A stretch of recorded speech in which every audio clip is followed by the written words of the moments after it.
Hey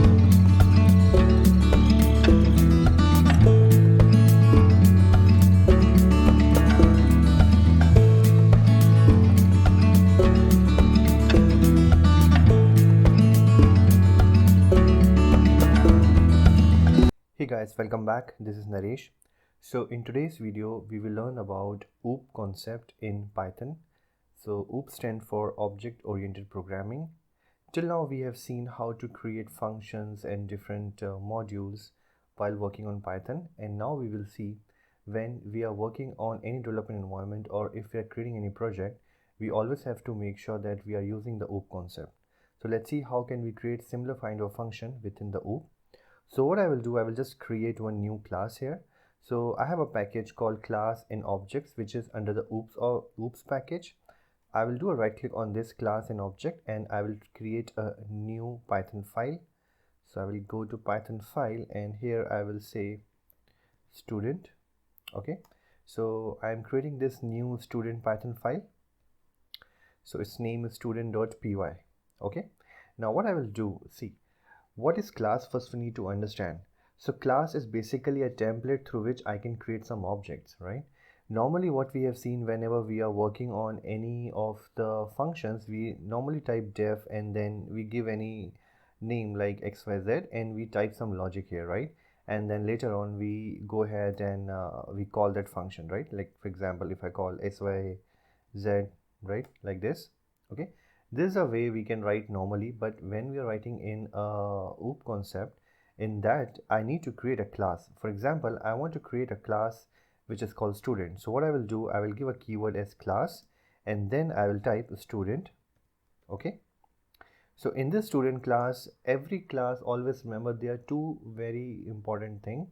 One is its feature, that what kind of feature it has, and one is the action that class can perform. Okay, for example, in the student class I can have a different kinds of feature. For example, a student can have a age, so a student can have a age and a student can have a name.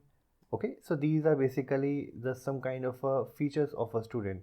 And what action the student can do, a student can write exam or they can participate, okay, participate in drawing competition. So these are kind of action which a student can do. Okay, so right now I will not do anything here. I will just create a blank class here. So this is a class, right? And here I'm just making a simple function. Always remember, in class we call function as a method. So I will create one method here and I will write the name as def print,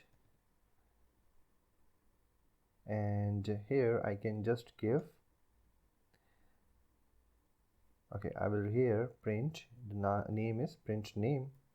I want to print the name and here I can just give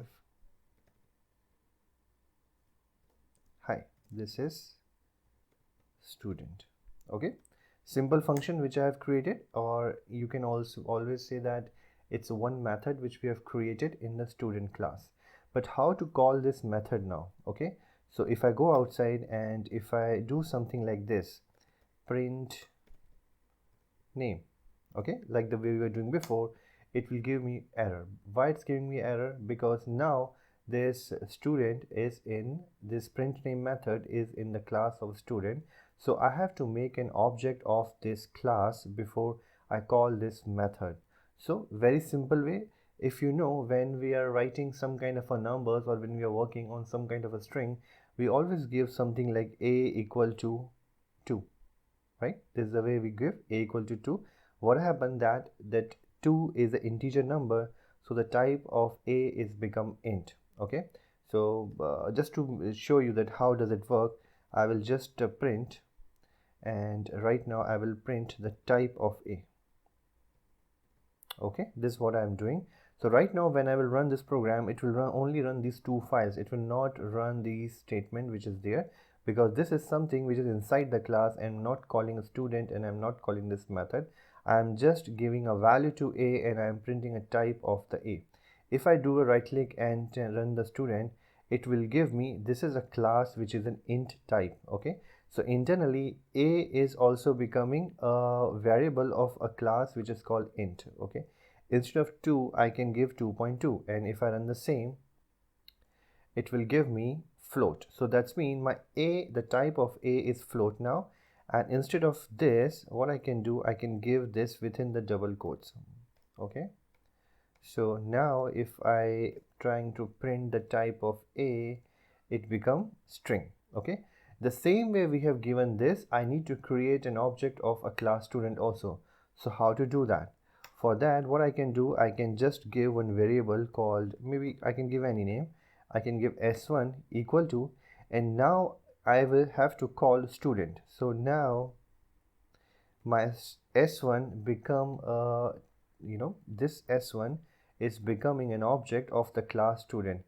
And now if I type the type of this s1, I will say print type s1, the same which I have done before with the integer. If I do a right click and click on run, it will give me, this is a class which is of the main.student. Okay, now my s1 has become a object of the class student. Okay, and the one which we're doing before, it was something like a equal to 2 and then print. Just want to show you the difference between the two. Print type of a. Okay, and now if I run that, you will see that the type of a which is coming up is int, and the type of s1 is coming up as student. Okay, so this is how we can create an object of the class student. Okay, because I'm not trying to create an object of int. I don't want to create an int object. I want to create an object of the class student. So let me remove that. Now how should I call this method print name? See, I have created an object of the class student. Whatever operations we do, we will always take a reference variable to do that operation. So now what I will do, I will just do s1 dot, and then I will call this method called print name, and I will run that out. Okay, see, now I'm able to print this function, or I'm able to call this function. So in Python, always remember, whenever you are performing any program and you want to use the oops concept, first you need to create a class of that, and all the functions go inside the class, and then you need to create an object of that class, like this, the one we have is s1, and after that you just use that object, and then you can call its method. Okay, so right now I have created one object, but I can even create more object. So what I can do, I will say s2 dot student. Okay, I will just say s2 equal to student again, and now I will say s2 dot print name. Okay, and if I run that, okay, so it also says, hi, this is a student, this is a student. Okay, right now we are not giving any parameters to this method, and that is the reason it's always same. Okay, but if you want, we can even parameterize that, which I will show you in my next class how we can do that. But for now, just remember, any class which we create in Python has some action and has some fields or some property. Till now we have not used any kind of a property, or we have not used any kind of a parameter, but in the next class we will use that. And for one class you can create multiple objects, and that object can call the methods which are defined in the class. Okay, so that's it for this lesson, and we will meet in our next chapter to have some more knowledge for the classes and objects in Python. All right, thank you and have a great day, and thank you for watching this video.